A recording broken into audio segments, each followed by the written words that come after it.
સૌથી પહેલાં તો તમારા સૌનો આભાર માનું કે તમે સૌ મારા વિડીયો જુઓ છો અને તમને પત્તાના શો જાદુ ગમે છે એ જાણીને મને ખૂબ આનંદ થયો.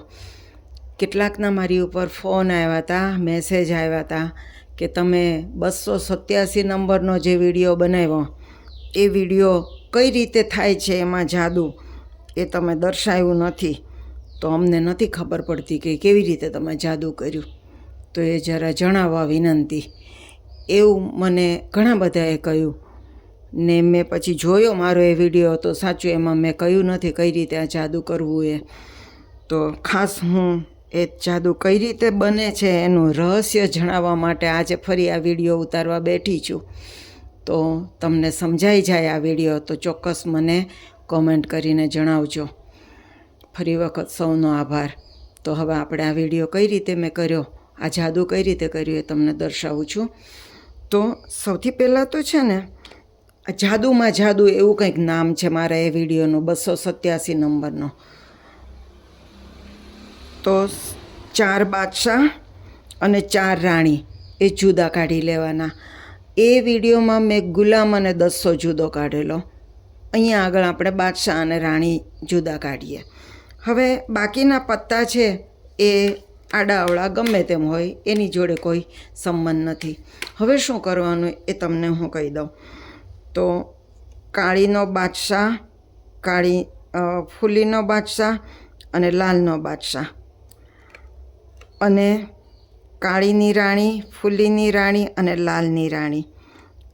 તો સૌથી પહેલાં આપણે રાણી મૂકવાની ઉપર, કાળીની, ફૂલીની અને લાલની એ રાણી ઉપર મૂકવાની. જો બરાબર જોજો, ઉપર મૂકવાની. અને આ ચોકટની રાણી જે છે એ થપ્પી જે આપણા હાથમાં છે એની નીચે મૂકવાની, ચોકટની રાણી. એવી જ રીતે કાળીનો, ફૂલીનો અને લાલનો બાદશાહ એ ઉપર મૂકવાના અને ચોકટનો બાદશાહ એ સાવ છેલ્લે મૂકવાનો. હવે તમે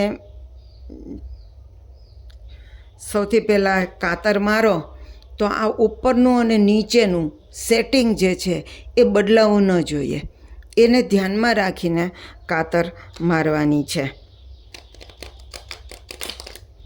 તો આવી રીતે આપણે કાતર મારી દીધી. લોકોને એમ લાગે કે આપણે કાતર મારીએ એટલે બધા પત્તા શેરભેળ થઈ ગયા હોય, પણ જુઓ અહીંયા ચોકટની રાણી અને ચોકટનો બાદશાહ એમને એમ છે. એવી જ રીતે અહીંયા ઉપરના 6 પત્તા પણ જરાય બદલાયા વિના અહીંયા છે, જો બરાબર. એટલે કાતર મારતી વખતે એ ધ્યાન રાખવાનું. હવે શું કરવાનું એ જોઈએ. તો તમારે 3 થપ્પી કરવાની છે. પહેલી, બીજી, ત્રીજી, પહેલી, બીજી, ત્રીજી. કોઈ આપણને સ્ટોપ ન કે ત્યાં સુધી આપણે અહીંયા આગળ પત્તા મૂક્યા કરવાના. જ્યારે કોઈ આપણને સ્ટોપ કે ત્યારે આપણે અટકી જવાનું. અત્યારે તો હું એકલી જ છું એટલે મને કોઈ સ્ટોપ કહેનારું છે નહીં, તો હું પોતે જ અહીંયા આગળ અટકી જાઉં છું. તો આપણે અહીંયા અટકી ગયા. હવે આ 3 થપ્પી બની, એમાંનું પહેલું પત્તું, સૌથી પહેલું પત્તું જે હોય એને આપણે ચત્તું કરી નાખવાનું.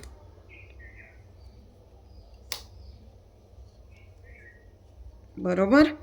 હવે હાથમાં જે પત્તા છે એમાંથી ફરી આપણે ઉતરવાનું. કોઈ સ્ટોપ કે ત્યારે અટકી જવાનું. તો અહીંયા મને ધારો કે કોઈએ સ્ટોપ કહ્યું તો હું અહીંયા અટકી ગઈ.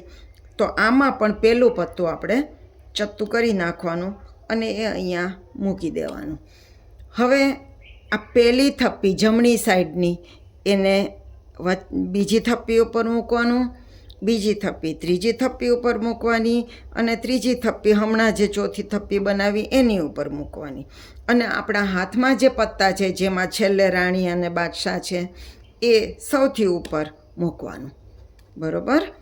આટલું કરી લીધા પછી હવે આપણે જે ચત્તા પત્તા રાખ્યા છે એ આપણે શોધવાના. તો જ્યાં આગળ ચત્તું પત્તું આવે એની સાથેનું એક ઊંધું પત્તું પણ રહેવા દેવાનું.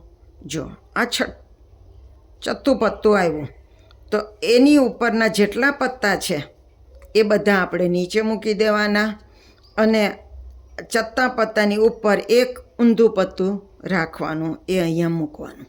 બરાબર? જો બરાબર સમજજો. ફરી પાછું આપણે ચોથું પત્તું ગોતીએ. જો આ ચોથું પત્તું આવ્યું, એની ઉપર એક ઊંધું રાખવાનું અને બાકીના નીચે મૂકવાના.